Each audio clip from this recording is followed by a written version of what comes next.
we could then put it up on our website with the other information for this road safety audit. So if you'd like to listen back and hear what was said or get some additional details, we'll have that available. So again, I'd like to thank everybody for joining in on this road safety audit.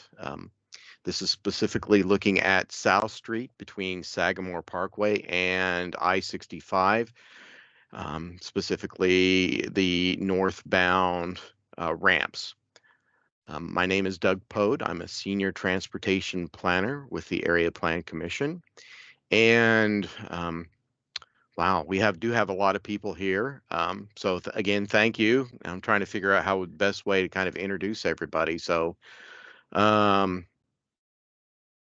gosh, Jeremy, if you want to start that off. Yeah, hi, I'm Jeremy Grinnard, city engineer for the city of Lafayette. It was maybe a couple of years ago we started talking about the potential, maybe not even 2 years ago, but it was a little bit ago we started talking with the MPO about the potential of doing a road safety audit along this portion of South Street with the intent of targeting some safe streets for all funding in the future. Thank you. And then we also have from the city, we have Dennis. Yes, Dennis Carson, Economic Development Director for the city of Lafayette.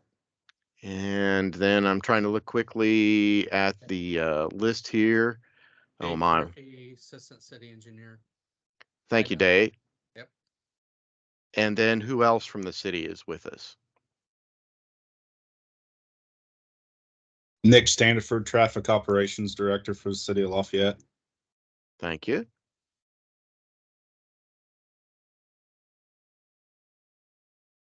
We have Chief Alkire on there. Thank you. And then we do have representatives from NDOT as well, both it looks like maybe the central office and the district. So if you could introduce yourselves, please, real quick. I'm Tim Watson. I'm the Crawfordsville District Traffic Engineer. Mike Eubank. I'm Jack Gallagher. Oh, sorry. Mike Eubank, System Asset Manager with NDOT Crawfordsville District. I'm Jack Gallagher. I'm with the Office of Traffic Safety with NDOT Central Office. I'm Isabel Littner. I'm also with the Office of Traffic Safety at Central Office in DOT. Hi, this is Mike Holowati. I manage Traffic Safety Office at NDOT. I'm standing in for Tom Ford today. He was going to be here, but he couldn't. So, hello. Thank you.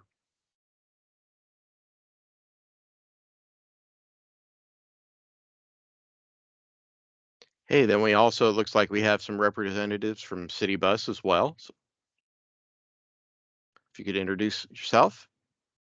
Good afternoon, everybody. I'm Brian Smith. I'm the CEO for City Bus. Good afternoon. My name is Brian Walk, and I am the Manager of Customer Experience at City Bus.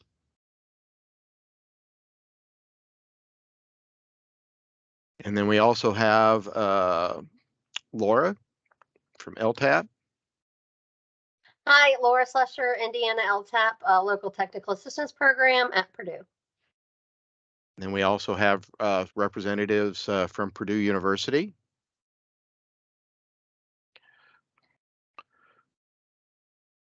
Hello, my name is Philip Dunstan, a professor in the School of Civil Engineering at Purdue University, also serving in capacity representing JTRP, Joint Transportation Research Program, on the committee, technical committee.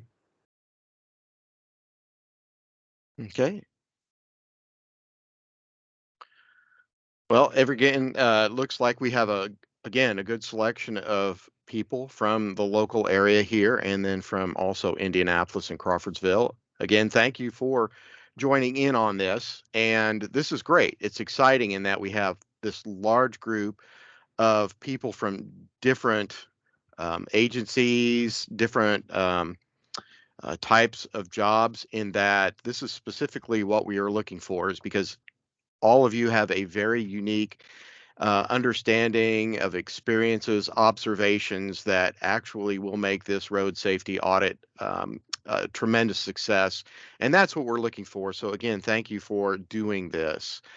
I have budgeted 2 hours for this, and I am going to do my best to stay within that 2 hours. So we will probably going through a lot of the data fairly quickly. My apologies for that. Basically, then I'm going to start off. Some of you probably already do know, and some of you may not. What is a road safety audit? And I'm just going to read this quick excerpt from Federal Highway Administration. A road safety audit is the formal safety performance examination of an existing or future road or intersection by an independent multiple disciplinary team, which we have here. Qualitatively estimates and reports on potential road safety issues and identifies opportunities for improvement in safety for all road users. And let me stress all road users.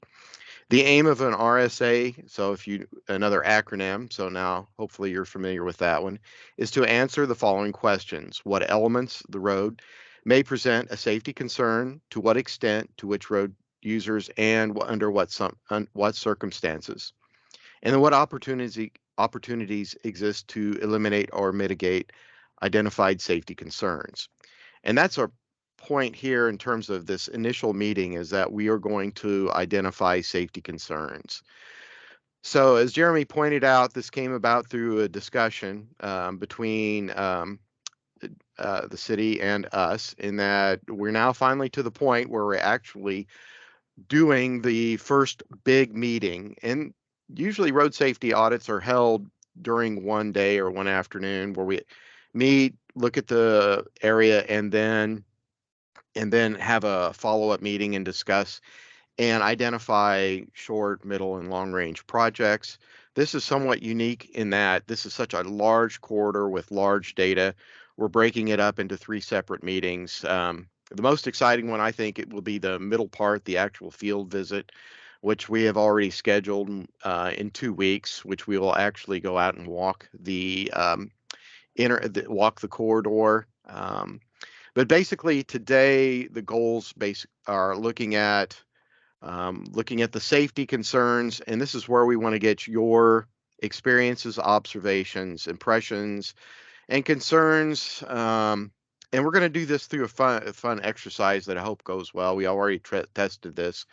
So this is not going to be us just simply talking with you and presenting the data and then answering some questions. So hopefully we're going to be able to get some exciting feedback and get you all involved with this process.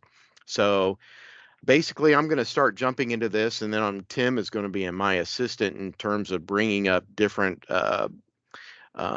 aerials and pieces of information so we can actually get you familiar with the area. So we're hopefully know what's going on with the South Street corridor. And as you can see here, we have an aerial photo of the South Street with Sagamore Parkway on the west side, and then I-65 on the east side.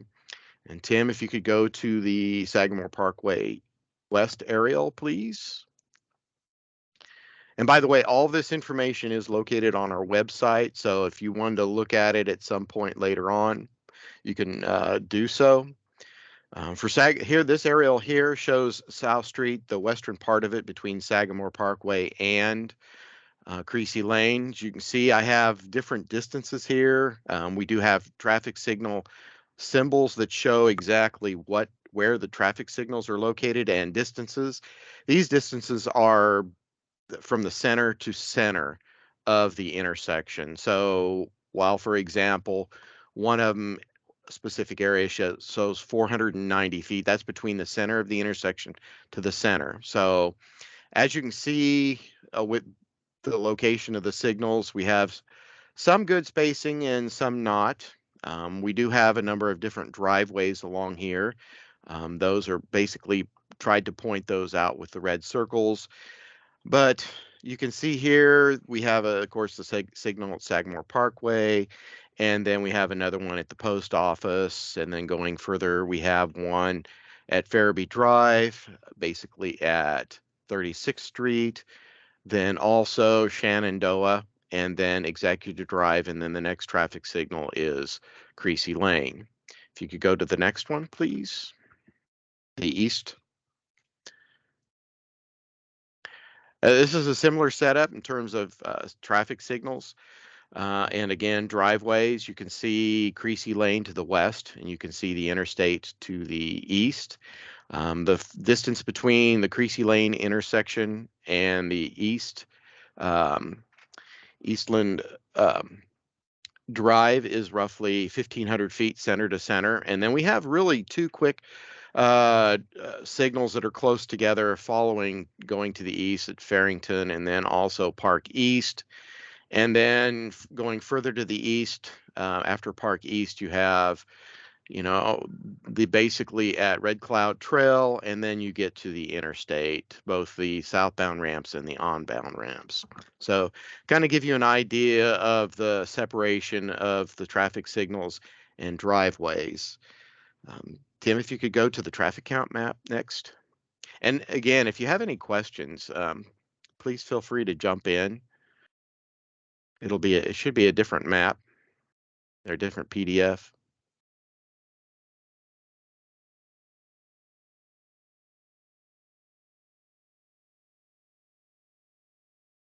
And of course, we want to know the amount of traffic that is in within this corridor. And we looked at basically 3 years, 2018, 2020, and 2021, kind of give you an idea of how much traffic is actually in traveling this corridor. And as you can see to the west, Sagamore Parkway, we're roughly around the 19,000 vehicle level. When you get closer to Creasy Lane, the traffic count does actually increase. And then the most traffic is actually largest amount is between Creasy Lane and the interstate, which is roughly 30 low 30s to mid 30,000, and then again roughly 30,000 when you get to the interstate, and then it drops off after that. You can see here that there is a significant amount of traffic on Creasy Lane and then also Sagamore Parkway. These traffic counts, in the past, they were a pinch higher. There were times where actually the part between Creasy Lane and the interstate was in the low 40,000s, but I think with the construction of McCarty Lane, that has definitely helped this corridor. So again, this gives you a kind of a flavor of the amount of vehicles that are traveling through the corridor and then on the side streets. If you could go to, Tim, the land use map next.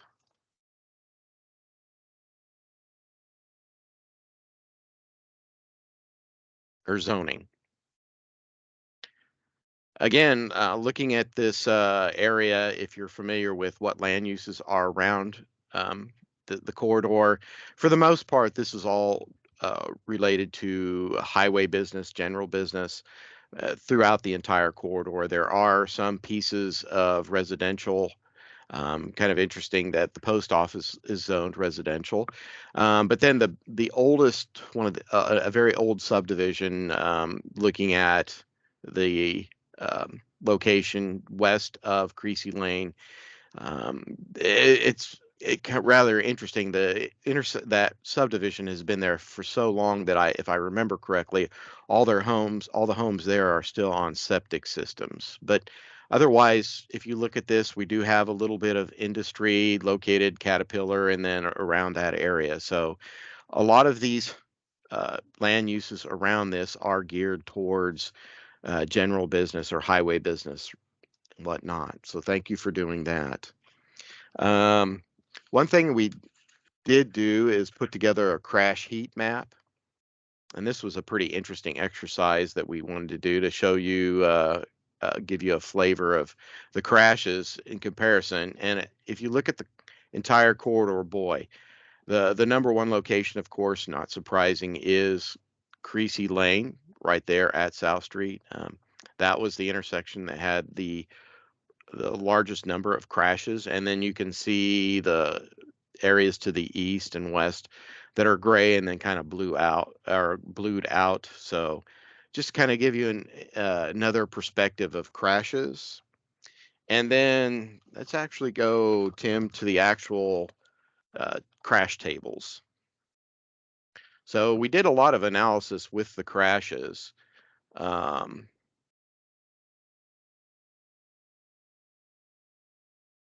as you can see here, again, this is all available on our website. So just kind of give you a flavor of the number of crashes. That is the top information. So the number one, of course, intersection that had the largest number of crashes is Creasy Lane at 360. And then the number two is actually, surprisingly, Farrington Drive at 202. And then if you're going down I-65 and the southbound ramp intersection, 180. And then Sagamore Parkway, number 4 with 172. And then number 5, Eastland Drive at 149. So if you notice, we do have a pattern there, specifically Creasy Lane, Farrington, and Eastland. That one area has a significant number of crashes just in that short area. So the crash data we looked at was basically from January 1st of 2016 through July 31st of 2021, 5.5 years. There were 1,914 crashes. There were 3,521 vehicles involved. There were 406 injuries, and interestingly, only 17 of those were incapacitating. There were 2 fatalities within this corridor within that time frame, and we did have some pedestrian, bicycle, and deer. As you can see, looking at down, no surprising number of crashes by month, evenly distributed, crashes by the day of the week. Friday was the worst, not surprising. Crashes by time of the day, again, not surprising, from 3 to 4 and 5 to 6. If you go to the next page, we also looked at crashes by lighting condition, by atmospheric condition, by road surface condition. Primary factor, the 2 biggest ones, of course, the biggest one, following too closely, which is not surprising. And then the second one is unsafe speed. But again, a lot of details. If you go to the next one, please. The type of crash or type of collision, and this should be not, if you're familiar with this area, it's no surprise. Rear end crashes by far are the number one. As you can see, there was 1,178. We did look at this through the Road Hat software and plugged in all of the numbers. And the Road Hat software is a very good software in terms of actually giving you kind of feedback in terms of is there really a big issue at this intersection or in this corridor? And as you look, there were a number of boxes that do show up as yes, problem areas. So if you do have some time to look at that afterwards.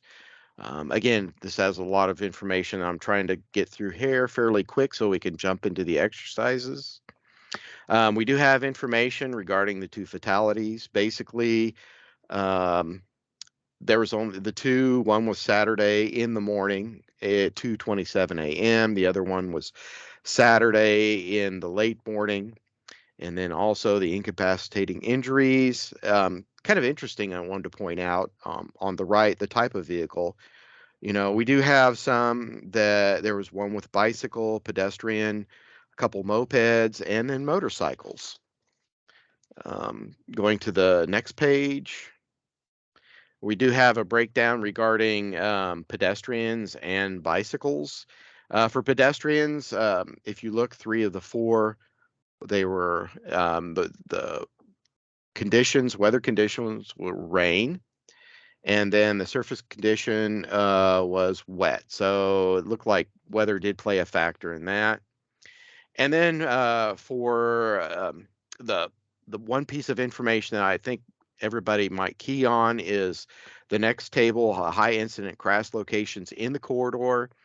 And the drum roll, no surprise, is I-65 southbound ramp And this is basically when you're getting off the interstate and then making a right-hand turn, going westbound on South Street. That's the number one, 130 crashes in the 5.5 years.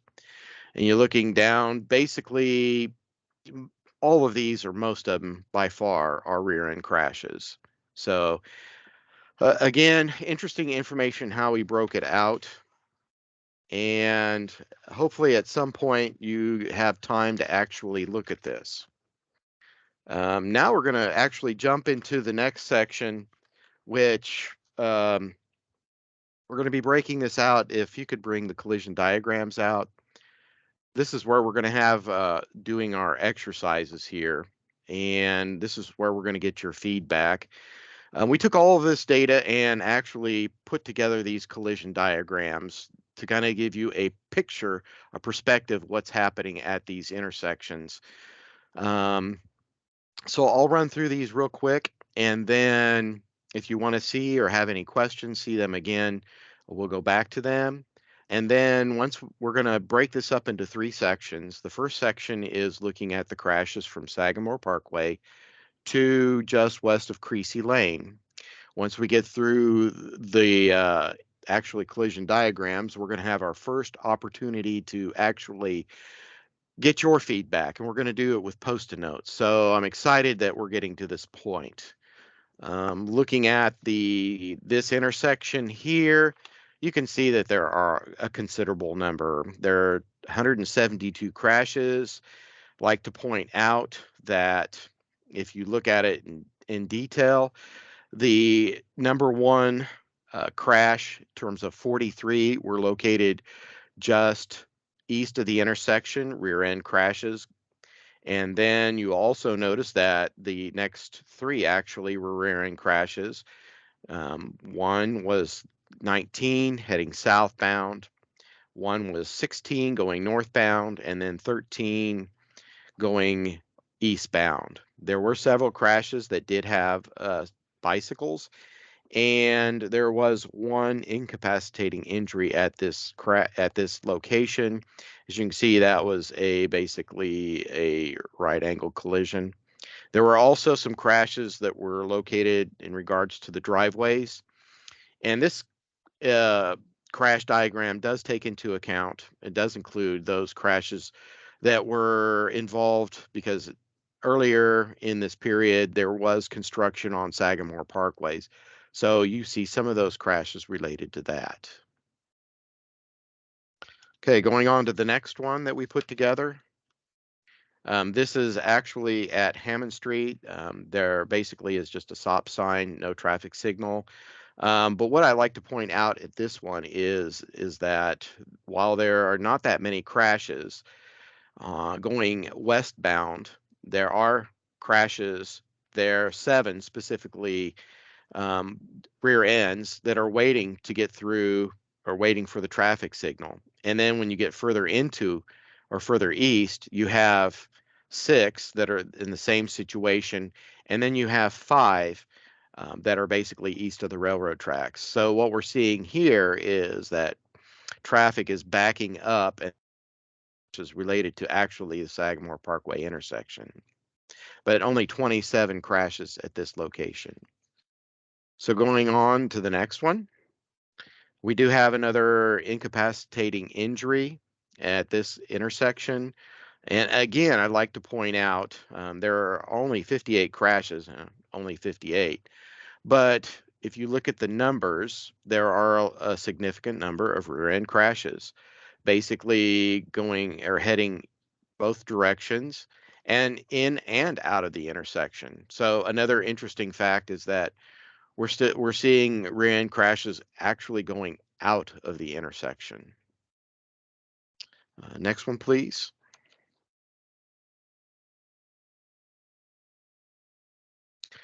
This one is at Farabee Drive, and there are 2 incapacitating injuries. As you can see, the vehicles were making a left-hand turn, and then the other vehicle was heading west on South Street.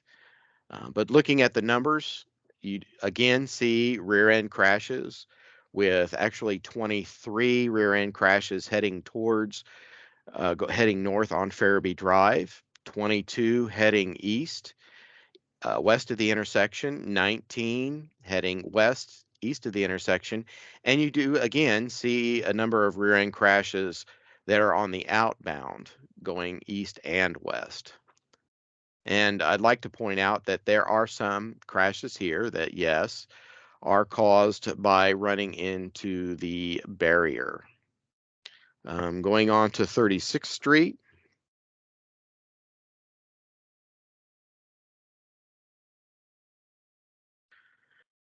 There are 53 crashes at this one. Again, pointing out that a lot of the crashes were rear end crashes heading into the intersection, just a couple going out if you're heading eastbound. And there are three that are actually running into the barrier. So, and if you look towards the north, you do see some that are related to driveways. But again, only 53 crashes here at 36th Street. I'm going to Shenandoah Drive. There are 2 incapacitating injuries, and again, a lot of rear end crashes. There was 1 pedestrian crash here. The pedestrian was crossing, and then the vehicle was trying to make a left-hand turn. And going to the next one, Executive Drive, not many crashes at this one. And you do see, again, rear end crashes, but not as much. So quickly going through those, I know that was a lot of information we threw out at you. And if you have any questions, please feel free to ask. But now we would like to jump into the part where you get to actually give us your feedback.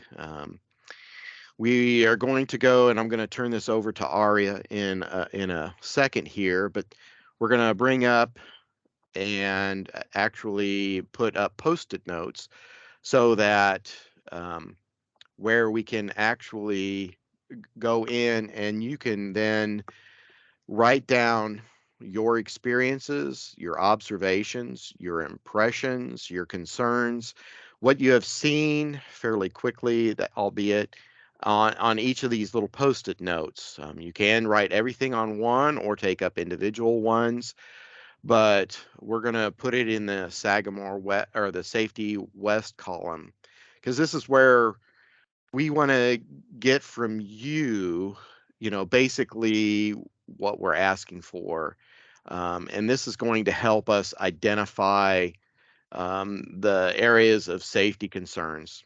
So, Aria, if you could instruct everybody how this works. Okay, yeah. So the whiteboard is just a collaborative workspace.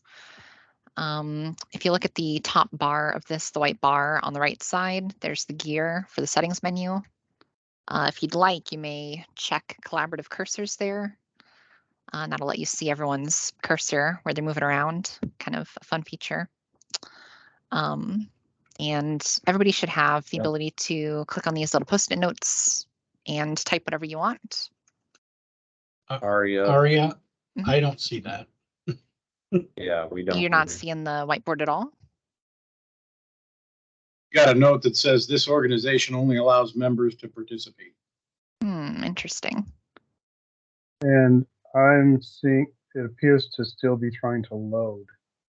Okay. I see Microsoft Whiteboard and then this blue line. I will say we only did this with people from our organization when we did the testing, so I didn't realize that would be a problem. You can try shutting down Teams and starting it back up and rejoining. Yeah, I'll try that. I'll rejoin the call here.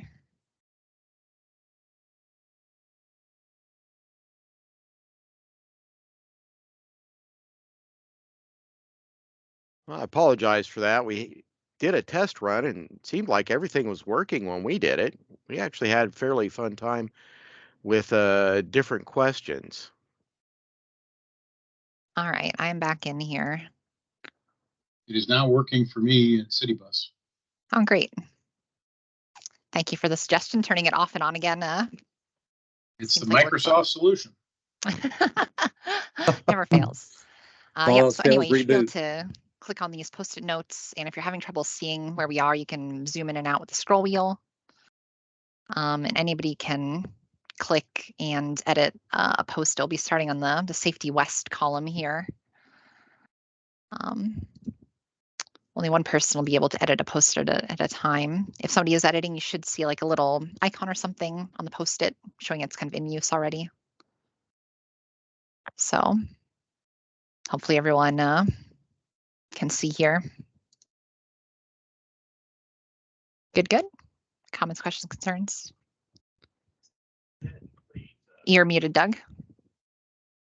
So go ahead and please, this is where we want you to tell us, especially if you live in this area, experiences are with specifically this western section between Sagamore Parkway and just west of Creasy Lane.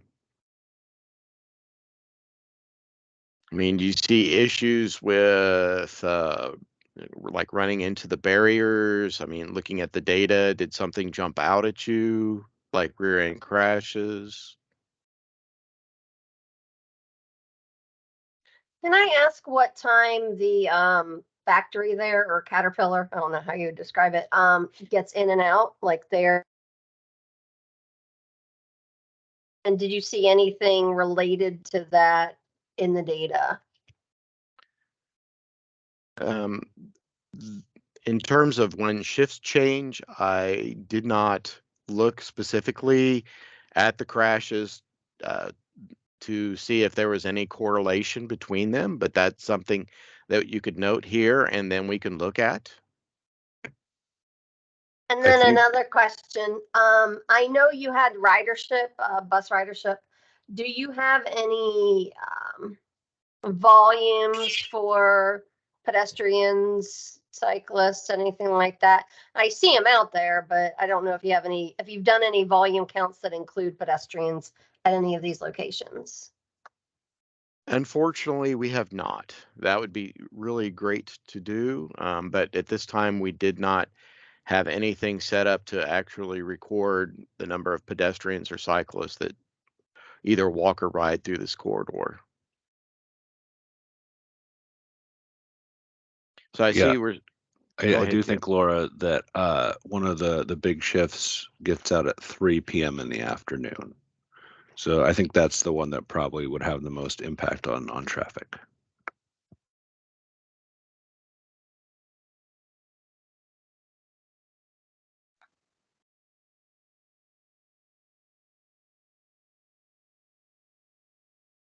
So it's exciting to see people actually putting those in. So if you have anything, if you'd like to add something, please feel free. Is basically after we get this exercise done, the complete first meeting, we will then go through and then summarize all of these comments that are being provided to us. And then post those, of course, on our web page.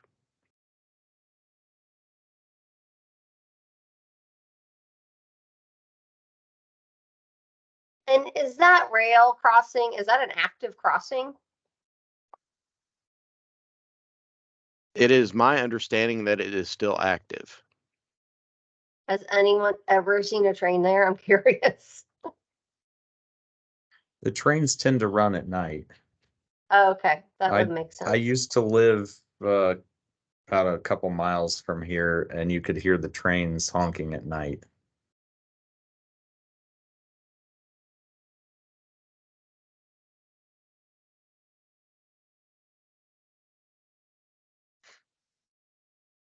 Okay, we're gonna leave this open for just a couple more minutes. So please feel free to add some information. And then if you can think of anything, or if you do think of something afterwards, please feel free to email either myself or one of us in APC staff, and then we'll be more than glad to add that.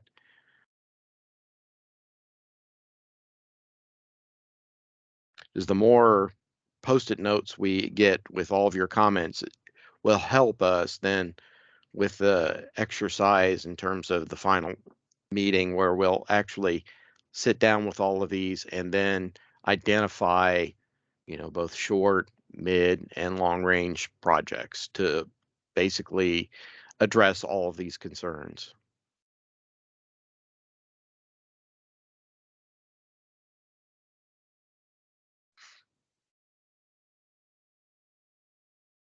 Is anyone still having trouble with the whiteboard, or is that working for everybody?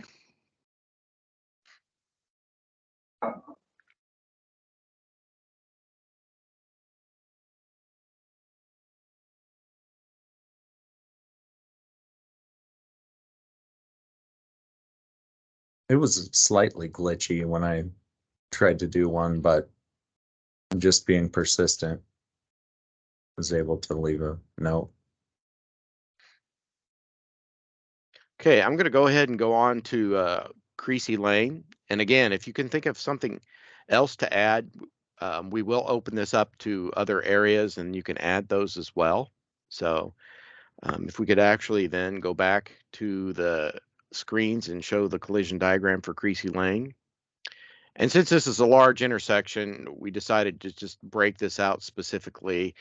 And then again, after this, as you can see, wow, I mean, there is a lot of crashes and there are a lot of different types of crashes going on at this intersection.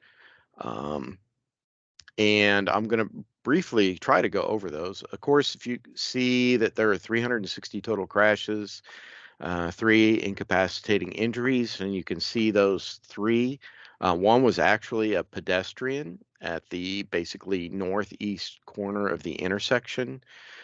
The other incapacitating injuries were person driving south and making a left-hand turn from Creasy Lane going eastbound, and then a car heading westbound. And then the other one was west of the intersection and lost control.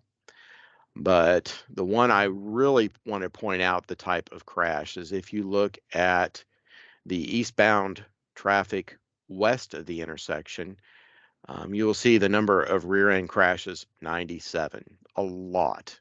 And there are actually 13 of those that were injuries and a total of 16 injuries. And if you look conversely at the other side of the intersection, people actually traveling westbound, there are 50 of those rear end crashes, 8 were injury, and 9 were actually 9 persons were injured. And there was just so many on here in terms of trying to get the numbers to fit that I also had to create a side notation where each crash type had a, B, C, D, and whatnot. But I mean, you can just see the number of different types of crashes. There are a lot of rear enders, people making, left-hand turns, right-hand turns.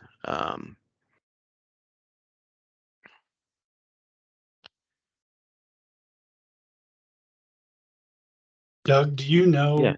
if the pedestrian was walking northbound or southbound?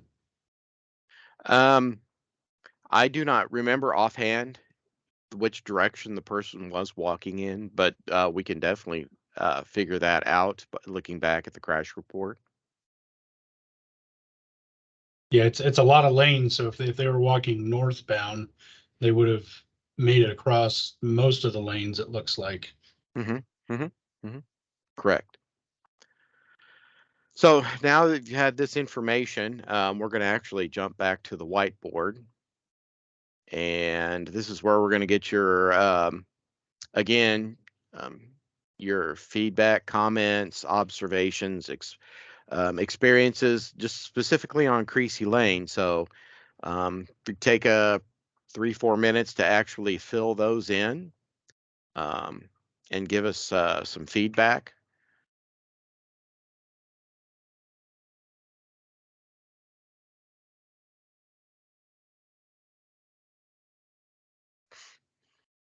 It's not showing up for me again.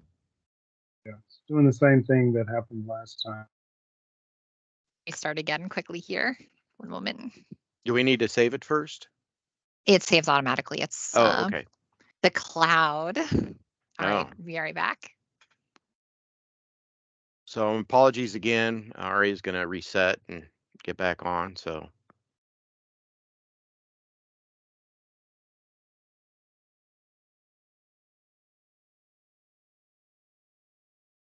All right, better this time, maybe. Is that coming up now for everyone? Not for me. Oh no. Not sure what more I can do. It has Trying come to up. load, but I guess backup option, you could just type in the regular chat. And that way we still get your comments. We can put on the post. It still looks pretty. By the way, while we're doing this, I have been posting links and stuff in the team's regular chat, if that's helpful for anybody for some of the resources we have during the presentation.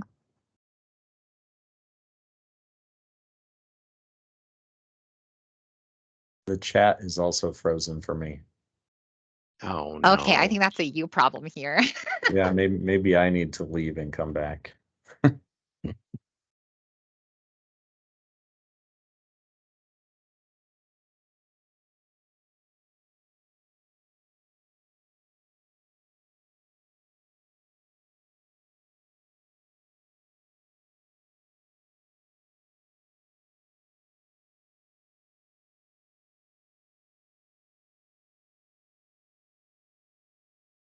I feel like we probably need at this point elevator music or something like that to help go that on. Maybe next time we could add that. Jeopardy. Oh, there we go.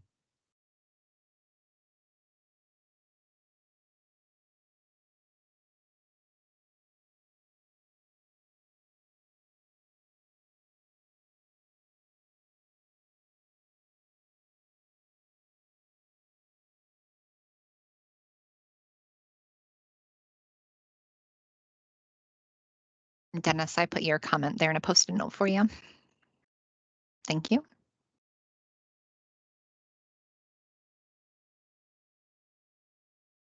Okay, we'll leave this open for another minute or two.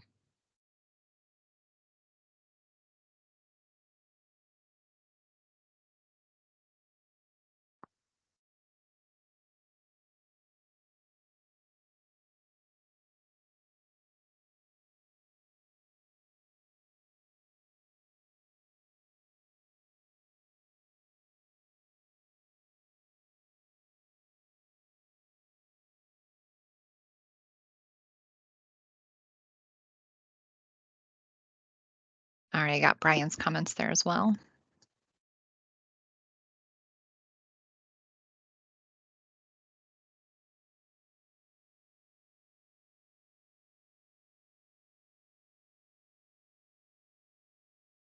My comment's not like showing up like the others. I don't know why. Maybe I did it wrong. I see you editing the box there, but If I click on it, it shows up, but otherwise, do you double click on it so it lets you type? I don't know how I did it, I guess. Yeah, if it's letting you type at all, it should show up as you're typing. I got your comment there, Mike. Thank you. I guess if that's not working, just type in the regular chat. We'll have to go that way.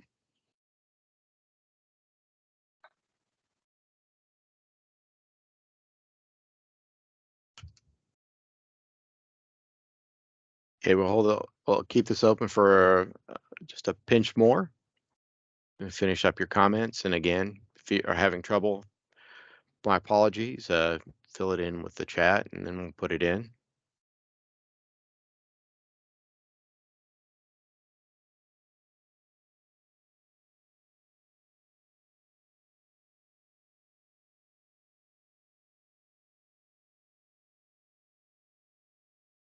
Okay, let's go ahead and go to our the last section, the east section of the corridor. So, Tim, if you could switch out and then bring up South Street and Eastland Drive.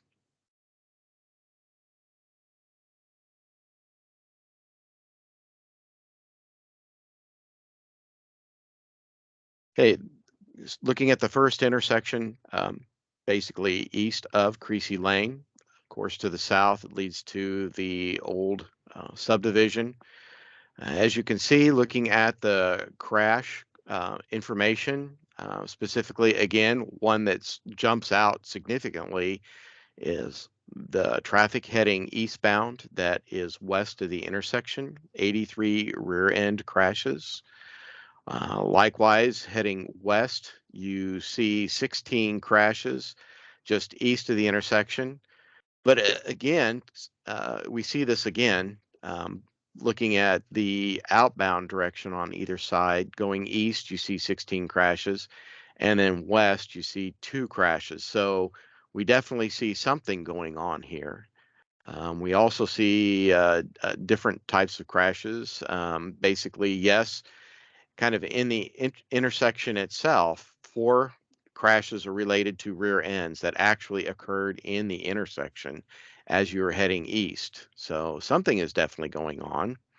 And we do have some right angle crashes and some turning crashes. So going on to the next one, please, Tim, Farrington. This one here, again, the similar story. First off, I'd like to point out the number of incapacitating injuries, the 1 crash, and this is occurring with the outbound rear end heading east. 14 crashes, and there are 2 incapacitating injuries. Again, looking at the same direction of movement eastbound, west of the intersection, there were 91 rear end crashes. Looking at the westbound direction, there were 25 before the intersection and 11 after the intersection. So again, significant number were actually rear end crashes. There were some that actually ran into the median. And as you can see, there are also a number of right angle collisions and collisions with whether they be left turns or right turns. And we do have some that actually were lost control. So if you go on to the next one, please. This is where one of the fatalities occurred. That is notated on the diagram there. That was a right angle collision where one vehicle was heading south and the other one was heading west. We also have 1 incapacitating injury, and that was one vehicle was going westbound and turning south, and the other vehicle was heading east. Again, similar story, looking at the incoming or eastbound traffic before the intersection, 25 crashes rear end. As you can see here, we have a bicycle crash where the bicycle was crashing, or not crashing, but riding northward. And then also coming into the intersection, 18 rear end crashes. I'll also point out, if you can see it, there were 2 crashes in heading westbound, waiting to go west. Next one, please. The other fatality, as you can see, this was basically a head-on crash. Both vehicles were making a left-hand turn. We had 2 incapacitating injuries there. As you can see, one vehicle was heading west while the other one was making right-hand turn. And then again, looking at the different crashes. There are a variety of different ones in the intersection. Again, you do see some rear end crashes both before and after the intersection, but not as many. And if I remember correctly, the one crash at the bottom, that small piece of road, what you see is actually what remains of a frontage road, if I remember correctly. And there was one crash related to that. Going on to the next one, Progress Drive in Red Cloud, we have 84 crashes here. We have one where a pedestrian was involved and then one where a bicycle was involved. I will point out the crashes, if you're familiar with this intersection, it's actually fairly unique. And that, looking at the bottom, the major road going to the intersection, you actually see a frontage road that ties in and complicates the intersection. And there were, if my numbers are correct, approximately 9 crashes that were related to that. We also have, again, rear end crashes, and we do have a number of basically left turn, right turn crashes. And then also on the north side, you see a number of crashes that are related to the driveways. Go on to the next one. We're coming down to the end here, and this is where one of the most interesting one that I did putting this together, and that yes, there was a deer located this intersection, deer crash, but the number one crash type was the crash you see in terms of rear ends, where cars were coming off the interstate and making a right-hand turn. There were 130 of those crashes. 14 of them were injuries. There were 18 injured. And I believe, if I remember my geometry and looking at Google Maps this morning, is that this does turn into a lane where cars can actually come off of and stay in and then merge onto traffic, which you do see a crash that occurred to that. But eventually, when you come to the next intersection, it turns into a right turn lane. You do see some crashes where they run into the center, and of course, one that's making a U-turn. But again, you do see that number one is the rear end crashes there on the southbound ramp, off ramp. Going to the next one, the northbound. Point out one, that there was a incapacitating injury where the car actually ran off the road. The other one pointed out, I'd like to point out, is the pedestrian that's located on the north side. They were crossing. And then there are a number of, again, rear end crashes. The one crash type that I would like to point out is if you look in the intersection at the median on the east side of the intersection, there were 26 crashes where the vehicle actually went into the median. 4 of those were injuries and 5 persons were injured. So this is I think, looking at the entire corridor where the largest number of cars were actually, or vehicles, I should say, are actually either running into or running over the center median. And then to kind of finish this off, we do have, since the intersections we looked at, the crashes were within 250 feet of either direction. There were a number of those that were outside of that. We did actually look at crashes. And again, the same story picks up. We do have one that was a bicycle one. I think it's the last one, Tim. And we do have a couple incapacitating injuries, but if you look at this, you will see a lot of rear end crashes. And then there are also additional ones, but most of them occurred basically east and west of Creasy Lane, and then just to the east of that. So we thought it was important to include those. So in a nutshell, quickly going through the crash diagrams. I know that's a lot of information to digest. So at this point right now, we're going to go back, hopefully successfully, back to our Post-it note. And this is where we want to, again, get your feedback, your comments regarding crashes in this area, specifically east of Creasy Lane. And then if you have any comments regarding these ones that are outside of the 250-foot buffer. So Tim and Aria, if you could switch out. And hopefully we'll be successful in this. Yeah, fingers crossed. Third time. We got 2 more after this if it doesn't work. All right.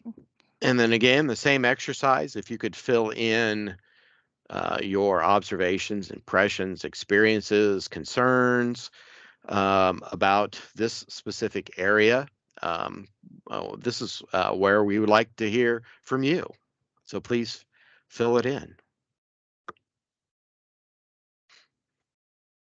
I'll go ahead and enter some of the stuff we had in the chat here as well, just so that it's all in one place. If that's okay with everyone. I didn't make it in this time. Oh no. Oh. Well, we can still type in the chat and I'll post your comments into the whiteboard for posterity.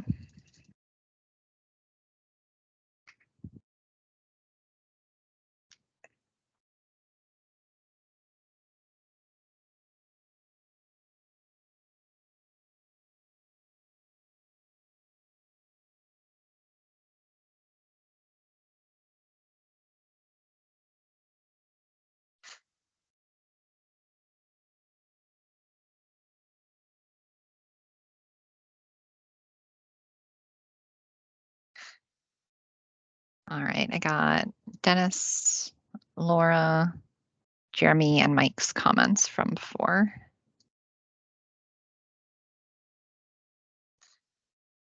And I got Miles.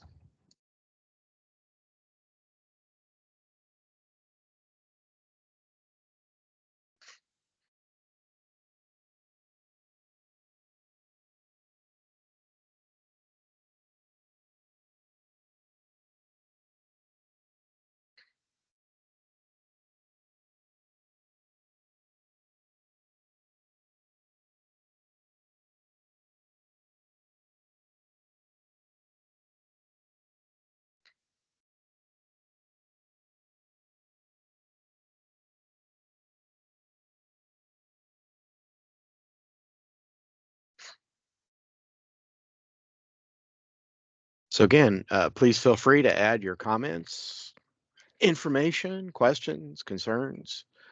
We'll even take some jokes. Use those at our next staff meeting.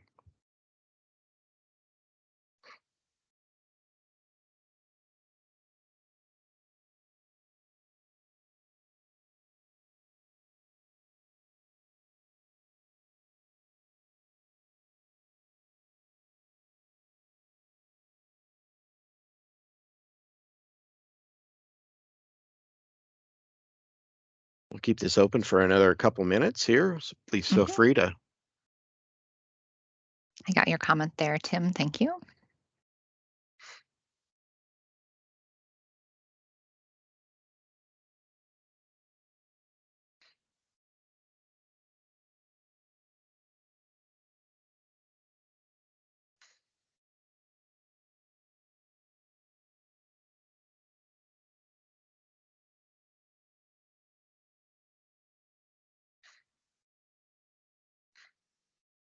Oh, and maybe if that's time, if you do have something you'd like to add in the previous ones, please feel free to do that as well.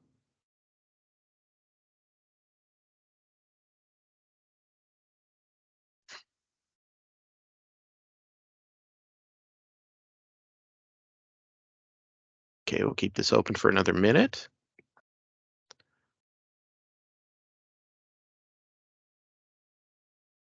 Got your comment there, Philip. Thank you.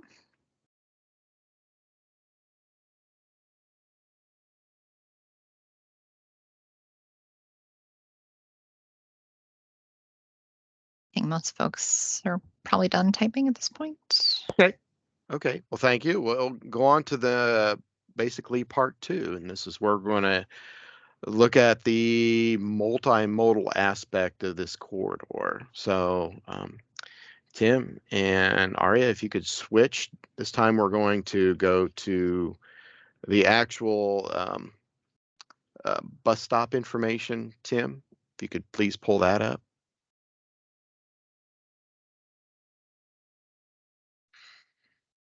Okay, we're going to start looking at, because our focus today is not only on actual vehicles and trucks, multimodal aspect. We're going to also look at pedestrians, cyclists, and also transit. So I'm going to be covering a little bit of the first part, and then actually we've got a guest speaker, Brian from City Bus, who then will be sharing the transit information and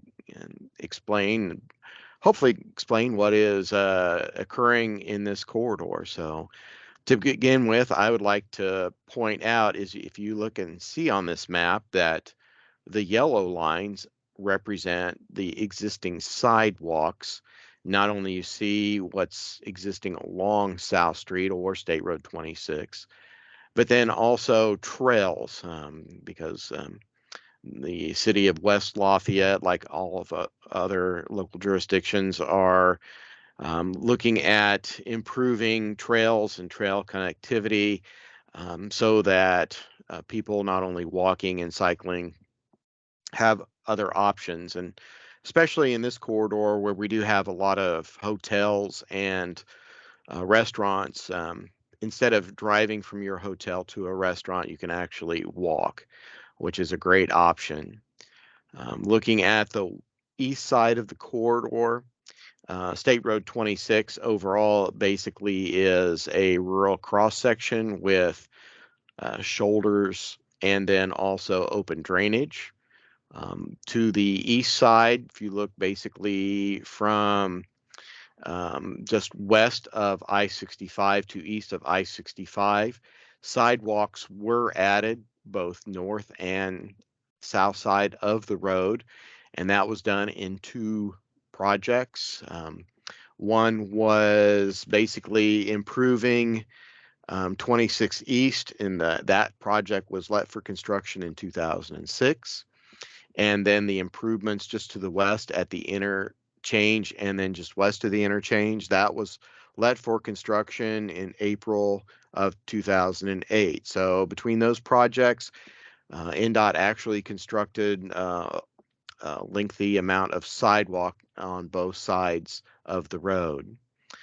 The city actually, if you look on the west side, you will notice some sidewalks and also trails in that I believe on the Sagamore Parkway Phase 3 project, which was let for construction on February of 2017, reconstructed portions. Well, the whole entire Sagamore Parkway was reconstructed, and with that, sidewalks and trails were added to the entire corridor.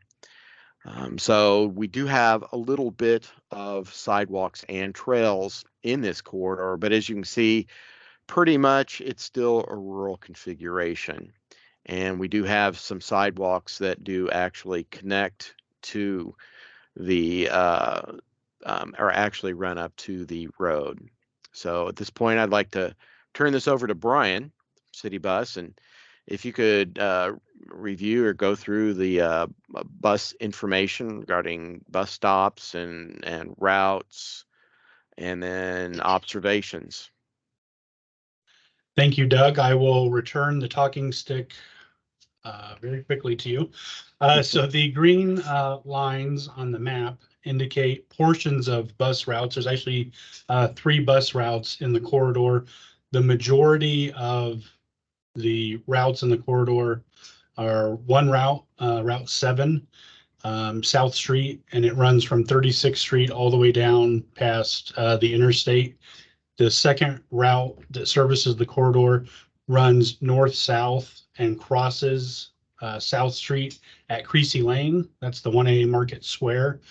And the third bus route that just touches the corridor here that we're talking about is on the west side there, Sagamore and South Street. That's the number 9 Park East. There is currently no transit service on South Street between Sagamore Parkway and 36th Street. So there's a bit of a dead zone there for transit service. When we look at, I don't want to jump ahead too much, but there's a ridership information on the next slide. But when we look at these stops, this is a bit disjointed in the way that I usually look at bus stops as one route. So we're looking at it as a corridor here, but looking through the corridor, the majority of the stops, about 75%, have in the 7 months of ridership data that we looked at, over 1,000 total boards and lights. The Walmart and Meijer stops are much higher. If my memory serves, it's about 16,000 and 25,000 boards and lights each. So there's a lot of transit usage in the corridor. Looking back on the zoning map, understanding, where are people coming and going, this is business. So whether folks are going to and from work or shopping, the usage is varied, but it's travel related to conducting business. And the biggest challenge that we have that's illustrated very well in this map for our riders is the lack of sidewalks. We do luckily have, with the improvements in the last, several years on the extreme eastern portion of the corridor, there has been some improvements, but the majority of the corridor has no sidewalks, and the open drainage problem. If you've driven there, you see the bus stop sign kind of precariously placed between the berm and drop off into the drainage. There are no improved bus stops along South Street here. So all of the stops are, if they're lucky, they have a sidewalk. Most of them are what we affectionately refer to, although if Brian Smith can correct me, I don't know if this is an industry term, stick in the mud stops. So it's very challenging for any rider, and even more challenging if you have any sort of disability, elderly folks, people with small children. It's incredibly difficult to use transit in a meaningful way, which is why City Bus is so excited about participating in this safety audit. If we can help improve first sidewalks, but then hopefully take it to another level of amenities. If we can look at bus pull-offs to help keep buses from causing any more additional congestion in the corridor. Amenities, such as all the way from benches up to covered shelters for folks who are boarding and alighting in the corridor. That's very helpful. Tim, if you want to bounce just real quickly to the ridership. I won't spend a lot of time going over these numbers, but as you can see, the vast majority, I think it's about 75%, have over 1,000 boards and lights. Most of them are within 1,000 and 3,000. We have a couple of the more prominent stops near the large retailers. But even the smaller stops that aren't utilized much, I have to wonder, would they be utilized maybe differently if they weren't as precariously placed? And a lot of folks will actually ride the bus because it's so difficult to cross South Street. They'll actually ride all the way out to Meyer, where the route turns around, and come back. And so they're spending 10, 15, 20 additional minutes on the bus to avoid playing Frogger across the street. I did drive for about 12 years here for City Bus, and I did operate the Route 7. And it was actually at the time when NDOT installed those sidewalks. And I can tell you that the sidewalks were a welcome improvement. So if we can continue that, it'd be great. But the biggest takeaway that we hear and I see and I have experienced personally is the difficulty and near impossibility when we look at anybody who's attempting to use transit service who has any sort of ADA issue, limited mobility, boarding or alighting a wheelchair, which is, a basic basic function of a welcoming and diverse city, is impossible, nearly impossible. It's incredibly dangerous.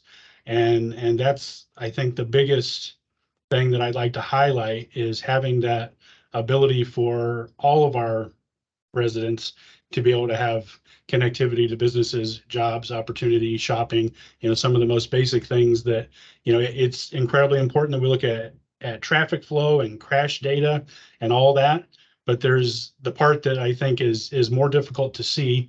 And these numbers illustrate, there are people who are transit dependent or riders of choice who are choosing to move throughout the corridor, not in a vehicle, but the safety risks here are very high.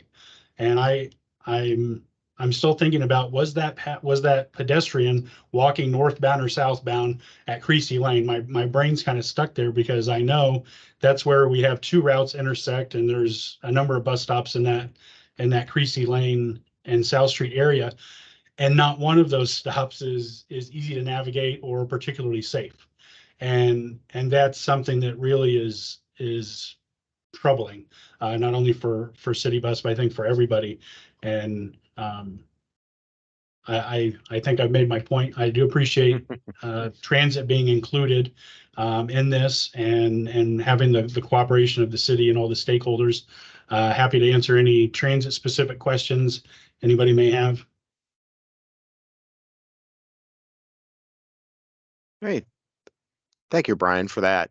Tim, if you could go back to the first map. I'd like to or I'm sorry, the right bus map. I'm sorry, I picked the wrong one. There you go. I would like to add is that another report document that we produce here at Area Plan Commission is the Coordinated Human Services Transportation Plan. And that looks at transportation issues for the elderly, for the low income and disabled persons. And we've did the original port way back when, and we actually updated it twice since then, and we do it every 5 years. But consistently, not only in the original one, but also in the 2 updates, this area does occur or come up to the need of facilities for people that are especially working in these retail establishments. And not only having facilities, but since they work late in the evening or may work second or third shifts, the lack of street lighting, that the corridor is dark, and those were basically 2 points that are themes that continued to actually come up. So now we're going to actually we gave you the information here. So now it's the time of the meeting where we're going to open this back up. Aria, if you could take it over and bring up our Post-it notes again, where we want to get your feedback. Again, your observations, your impressions, experiences, concerns, comments, questions. So if we could take a few minutes to actually, have you write in any above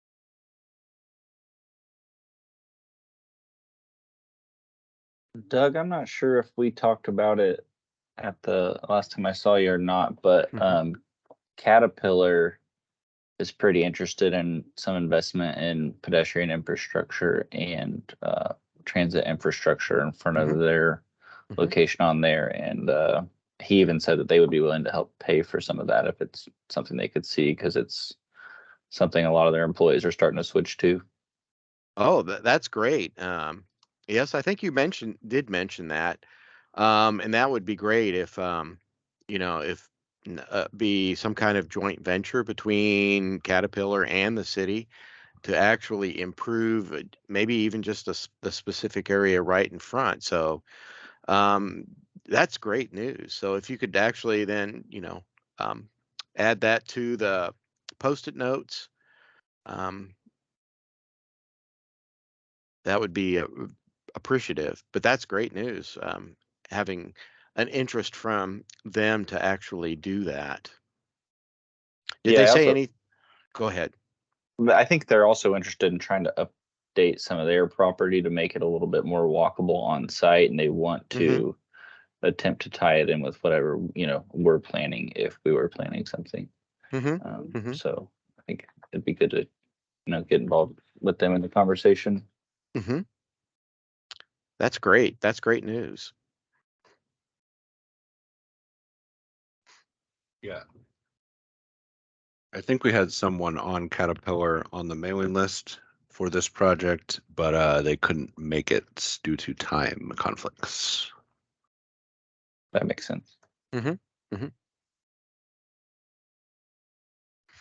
And one thing I'd like to add in terms of, here we're discussing sidewalks or some kind of amenities for pedestrian and cycles walking along the corridor.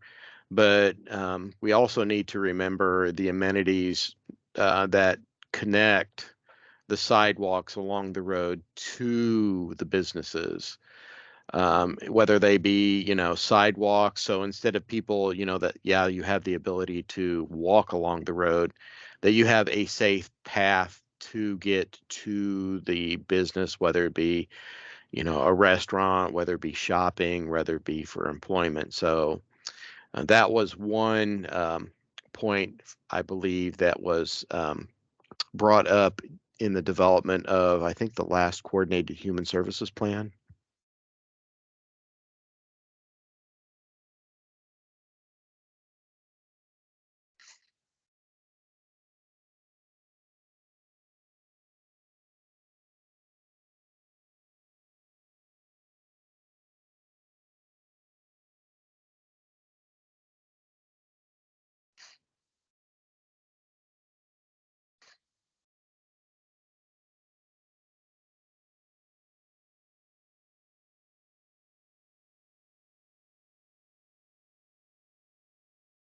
Okay, we'll have this open for another couple minutes. Please fill in a Post-it note if you have any observations, impressions, experiences, or concerns. Be interesting to know how many persons actually who are attending this meeting who actually have rode their bike along this road. I can say I have, and it was challenging. I have as well, and yeah, it's a little scary.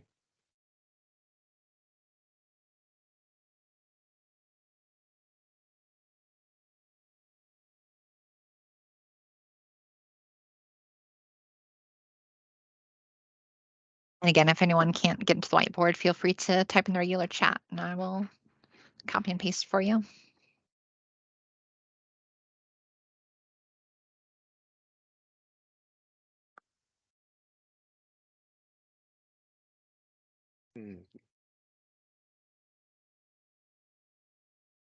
Okay, we'll keep this open for another minute.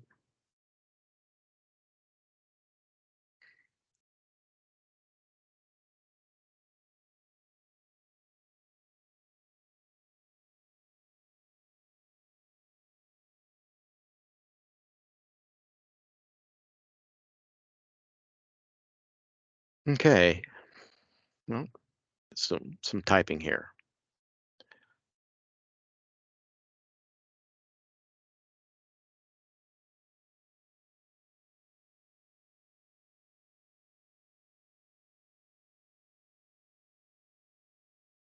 Does anyone know if any of the rideshare scooter things are allowed to go out this far? Are they geofenced? I don't know what the situation is on those. Yeah, they're all geofenced. So actually, like, I've seen people try to ride them from, one city to the other, and they don't even let you cross the bridge. So some of the geofencing is fairly strict. Okay, I didn't know if folks could take them potentially from the hotels to downtown or something. I believe you can take the bird scooters clear out there. I've seen scooters out there before. Okay. Interesting. Yeah, I think the birds can go anywhere in our footprint, but you can't use them to go between the two cities, which is, Interesting. obviously probably a little bit annoying for people who don't understand that they're two distinct cities. Okay, we're gonna jump to the last major part and look at traffic congestion. So again, thank you for your participation so far in this. So Tim, if you could take it over and then go back to the aerial photos that were east and west, that may help this discussion.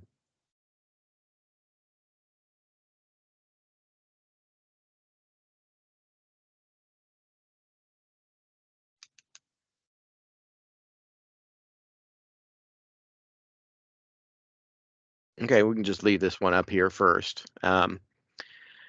Basically, as I said at the early part of this meeting, is that traveling this corridor pretty much, especially on Friday afternoon. There's a lot of traffic congestion going either direction.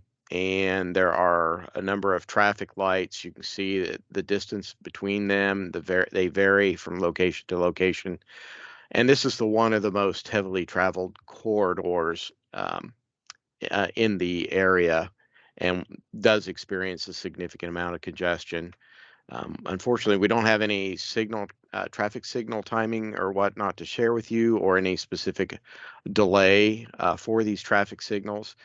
So I'm hoping, and this is going to ask Jeremy if he could share with the group observations, information, what he has seen and his knowledge about congestion through this corridor. So Jeremy, if you could take control and tell us about the congestion, what you've seen and heard.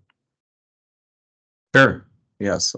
Before I get started, I just want to thank everybody for the time that they're putting into this today, and especially the MPO, to Doug particularly, for all the information that he's pulled together for us to be able to do this. Regarding congestion, I don't think it's a secret that this is a very congested corridor. So I've seen some of the comments of people they aren't able to get progression on the signal system. It is a coordinated system along South Street between Sagamore, well, actually, I believe it's east of Sagamore Parkway to west of I-65, or vice versa, west of Sagamore Parkway and east of I-65. Sagamore Parkway and South Street is the 0 point for the coordination between the intersections. The primary location for congestion, if we were going to pick a location, it would be the most congestion happens east of Creasy Lane, well, at Creasy Lane and east of Creasy Lane.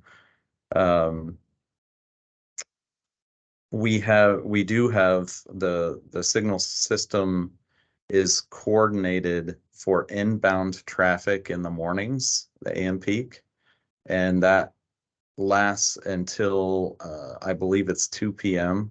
when it switches to outbound. So that would be westbound in the AM peak, eastbound in the PM peak. And then there's Nick. Are you still on there? Nick Standifer, or has he dropped off? I think he's left. I believe there may be weekend times as well, but I'm not certain of that. I do think, and I put a note in there earlier, that one indicator of the level of congestion is the number of rear end crashes when you're exiting an intersection, that indicating cues from the upstream intersection all the way back to the downstream intersection. Sagamore Parkway is also a coordinated signal system north and south of and including the South Street intersection. Creasy Lane is also a coordinated system which begins at South Street and heads south from there.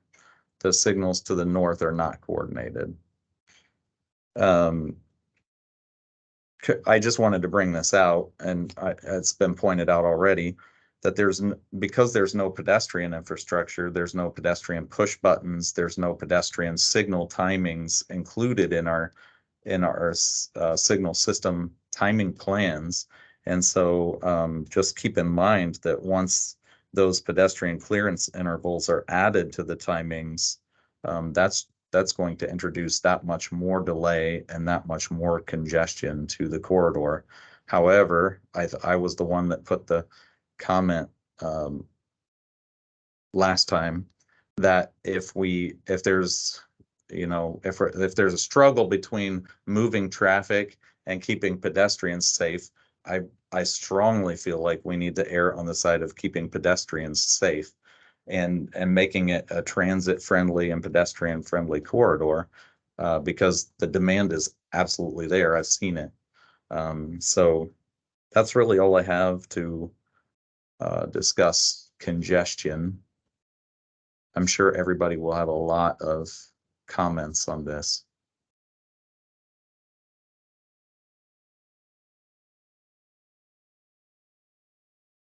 There You're we go. muted, Doug. Oh, thank you. Again, thank you for sharing that information with us, Jeremy.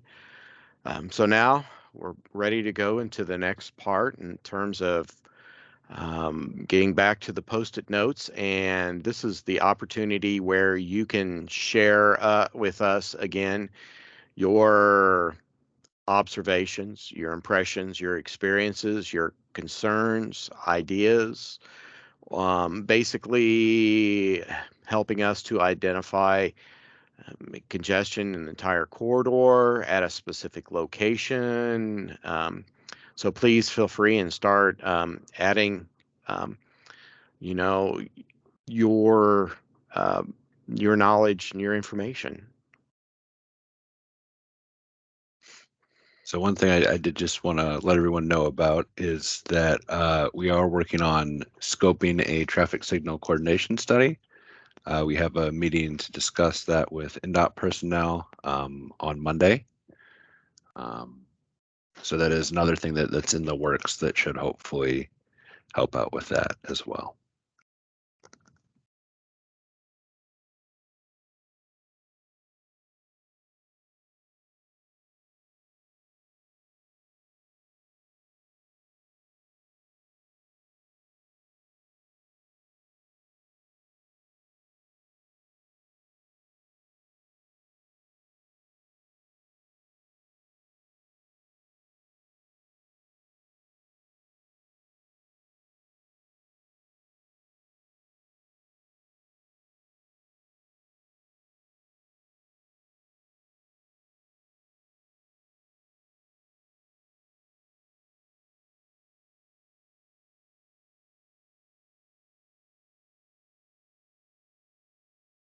I got your comment there, Tim, and I'm getting yours now, Miles. Thank you.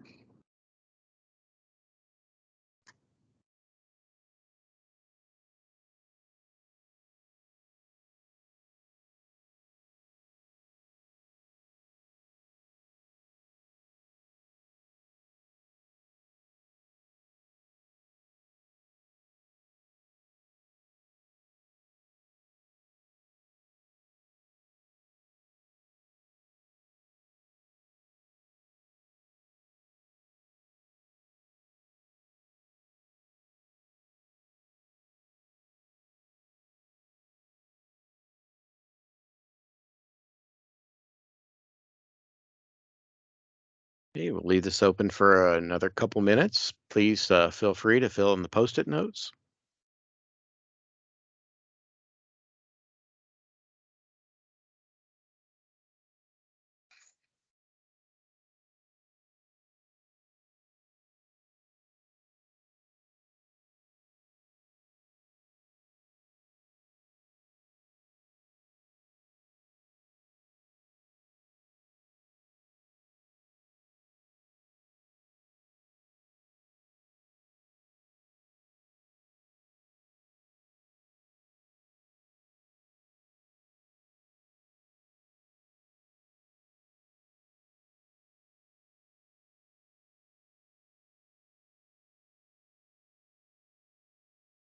Well, it looks like everybody's finished with that. Am I correct?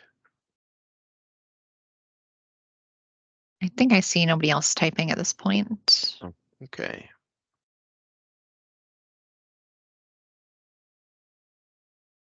Okay, well, I'm going to go ahead and go on. So if you still want to fill something in or type something, please feel free to go ahead and do that. Basically, we're at the conclusion now of our meeting. I want to again thank everyone for participating in this. We covered a lot of information very quickly, and I hope that at some point in the future you get to actually go through and look at the information that is on the web. And if you come up with any more comments, concerns, or whatnot, experiences, basically with any of this, please feel free to email this. The next step in conducting this road safety audit is, I think the fun part is actually doing the field visit, and we have that targeted in 2 weeks. Right now, we're hoping that the weather will hold for that, and we're going to also come up with a game plan B just in case. And since this is a fairly large corridor, what we're planning on doing is that give thanks to the persons who operate the pavilions shopping complex, in that we will be meeting there, and we hope to get this rolling and kicked off at 9 o'clock in the morning, and meeting at the TGIF restaurant that has been closed for a few years. With that, we will then you ride in a city bus, and they will take us to the Sagamore Parkway intersection and drop us off. And from that, we will then walk eastward towards Creasy Lane. And then at that time, hopefully, we get to talk about Creasy Lane, and then after lunch. And of course, we'd like to get that western section looked at during the morning period. And then, since we will be meeting back again at the pavilions, you could have lunch there or at other locations that are close by. We will post or send out a list of restaurants in the area to everyone. And then after lunch, we will then start walking the eastern side of South Street. And then when we get finished there at the interchange, actually pick up the city bus will pick us up and then bring us back to the pavilions. So our goal is to get this done in one day. I know this is a fairly large corridor. And then thinking about it, we also want to keep everybody safe. So if you do have a safety vest, please bring it and wear it. But if you do not, we do have those here in the office. So please let us know about that. If you need one, let us know and we will bring an extra one.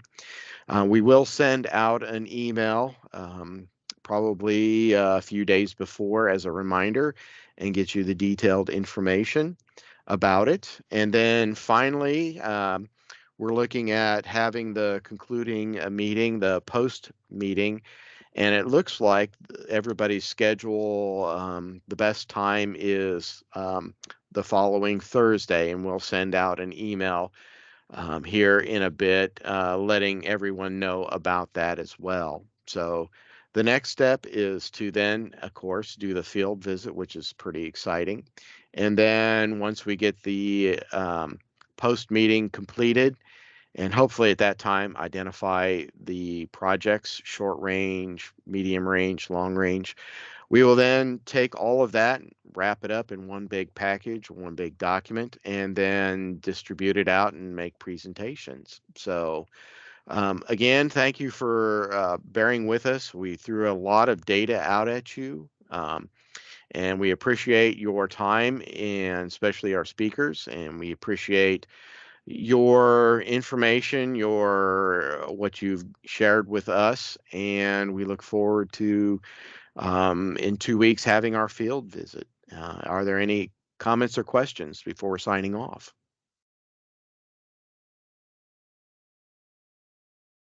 Well, I have a again, quick question, Doug. Sorry, are you going to summarize all of our comments and kind of group them, and kind of when we meet again, so we can kind of see what the general issues noted are? yes, that is our plan, to actually do that, so that not only have them available for the field visit, but then also post them online. We will continue to update the website with the additional information throughout this entire process. So our goal is to have that completed before the field visit.